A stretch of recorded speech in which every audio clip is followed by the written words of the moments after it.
And maybe I can start with you, Ian. Subscription has changed, media has changed advertising expectations in a big way. Can you sort of lay out for us briefly how you think it has, given that we have a representative of a very large subscription business sitting on it? Sure. So I think subscription sort of essentially works in different ways. Almost the simplest way we do it is that people will pay for content that they want and they value. Yeah. So for example, I think part of the problem that the newspaper industry is having is that the actual provision of news has been increasingly commoditized. There's so many different websites you can get, there's so many opinions you can get. And that makes it very hard to monetize, because essentially what people say is, well, why should I necessarily pay, let's say, £9.99 a month, so what I can get of a load of quantity for free. Some people could do it, but it's likely to remain a very much niche product. Again, I would argue the same with free-to-air broadcasters. People are used to getting it for free, very hard to actually get them to pay for the subscription model. If you look at some of the subscription models that work, I mean, so you take Spotify, the all-you-can-eat model seems to be successful. So there seems to be a couple of criteria. One, it's not too expensive. You look at what Netflix has done, you look at what Spotify has done, the price point is that sort of price point. We say $10 a month, actually, I can afford to do that, I'm not really that bothered about paying that amount of money. The second thing is you're not locked into a contract.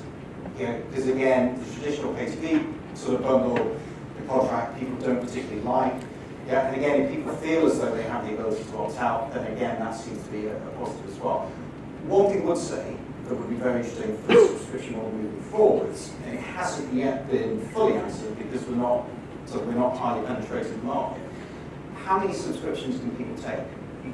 The point being, we'll come to a point where 8-9 subscriptions paying $10 a month starts to rack up.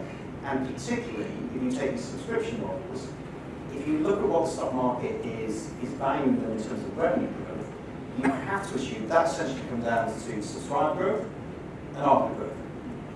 Subscriber growth at some point you would expect to slow. So then the main part becomes ARPU growth. And so if you're pushing up your prices frequently in order to meet financial forecasts, there may be a point at which consumers just turn around and say, this is expensive, we actually put the service. Marco, massive subscription business, but a hybrid, as you talked about in the presentation. Do you want to talk a little bit about how one fuels the other? I think there's always been a bit of a view that when you work in a company like Spotify, there's the subscription revenue dwarfs the advertising revenue. But as I briefly mentioned, it is a classic funnel in the sense that the volume is in the free. Is it still in the free tier, which is really driving the growth. So 60-70% of people for the free tier end up in the premium tier. So it works well for us in that respect. And to your point about subscriptions, I think there are plenty of people who are like, I'm cool, I get 40 million songs, I don't need to pay for it. I don't mind 2 or 3 minutes about an hour, that's good. And they'll choose to spend on something else. But for those that see it and it becomes a necessity for them in their life, then we have that premium model.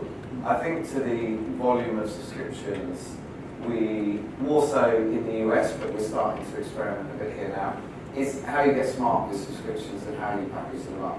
So now in the US we've teamed up with Hulu, we've teamed up with Prime Time, New York Times as well. And they're more, they've been these sort of collaborations. This was really about growing out for the student plan, because also the students, and all we did was small increments of cost, but not 1 + 1 equals 2. So a bundle of TV, Hulu, music, Spotify. And that is, we found that has been a really successful model for us, and gets around some of this, like how many subscriptions can we cope with. So it works out well like that. We don't have much time, so I want to get some of these final questions in. Most popular so far for Marco. There's a lot of talk about data collaborations today. Is Spotify looking at collaborations on data with publishers? Do you keep your data very much? Well, I mean, we're collaborating in different ways. We're probably more primarily collaborating with advertisers, first-party data from an advertiser perspective. We do use some third-party data to enhance some areas that, we have registered logged-in users, but that only tells us so much, so we have to rely on some other integrations. But primarily, we're looking to partner with brands, because that's going to be more powerful to us. And then we have, we've got a recent relationship with Sky in the UK. So we're trying to understand each other's customer base to work out how we can make the most of that partnership. So that's probably our primary focus. We're unlikely to, team up too often. Ian, you mentioned the big consumer brands, P&G, are cutting their spending with agencies. Concerned about sort of money being lost in the sort of morass of the digital supply chain. Is that an opportunity for publishers that are here to go to those consumer groups direct? And is it an opportunity for Spotify that these, the world's biggest advertisers are worried about where they're at? You've got an ad platform, is it? Well, it's probably our primary focus is it's all, there's no UGC content, it's all professional content. Brand safe. And as we mentioned, it's brand safe, high viewability, so hopefully we'll benefit. I mean, what we'll say is that I think this is something that's been explored in both by advertisers and by media platforms as well. I mean, this is, for example, people talk about the in-housing of advertising spend. If you look at it, I mean, essentially at the moment it seems to be done around programmatic. Yeah, and also as well, bear in mind that for traditional media agencies do still have a big advantage. If you're trying to buy TV slots, traditional media, scale is important.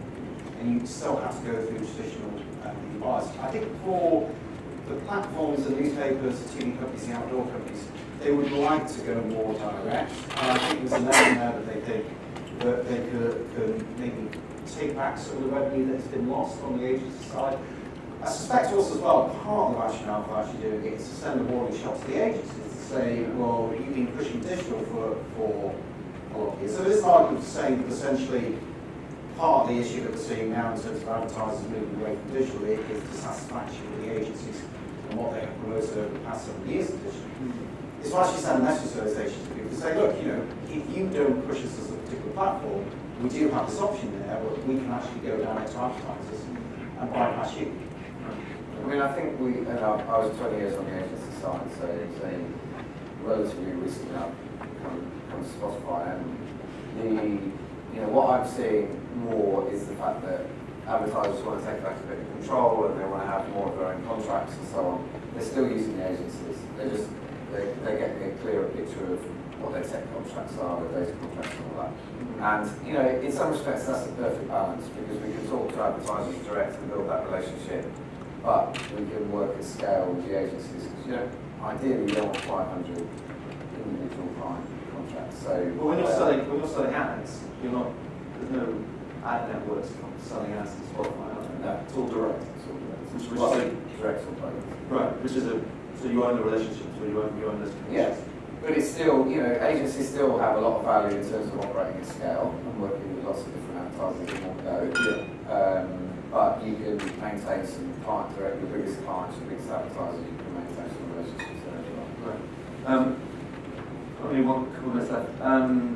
There's a question which is now gone, which is sort of about the sort of consolidation in ad networks post GDPR. That Lumerscape chart that you I mean, that chart, if you look at it now, I mean, there are fewer companies on there, aren't there? They're either being rolled up or being destroyed by GDPR. What's your take on that? I think there's a couple of things that are happening. I mean, I think in some way GDPR has been used as an excuse. The ad tech as a model is far less attractive to investors than it was a number of years back. There was a realisation that essentially advertisers are wisely into how much has been lost in terms of money. Also as well, big question marks of quality, all the scandals that you've had in terms of brand safety, fake traffic, all those sorts of things. And so I think it's the space. I mean, you speak with investors, or indeed you speak with, on the VC side. Quite frankly, one space there is ad tech. So I think there are a mixture of things. GDPR is a part. There's also a number of other things as well. Another question which is gone, which is on here, Marco, how, from an anonymous contributor, how did they become a fan first? You've got to listen to a shitload of music. That's it. That's it. And then you get to the top of the list. Can you talk a little bit about finally, we go offline events and how they marry with, the grind concert you had there, how that marries with. Yeah, I mean, these are the revenue streams I'm talking about. Like, we can't hold that concert, a genre like grime. Those artists will not turn up for these things if they don't believe in what you do and how you do it. So that's all that effort that's gone into the artists to what we talk about, how we act. You need to do that to get them along. But once you have that trust and they want to be part of that, then first they want to be part of the playlist because that drives success. But then they want to be part of the tours as well. And this is the difference. All the music services have all the same music, more or less. And so our focus has been build these sub-brands.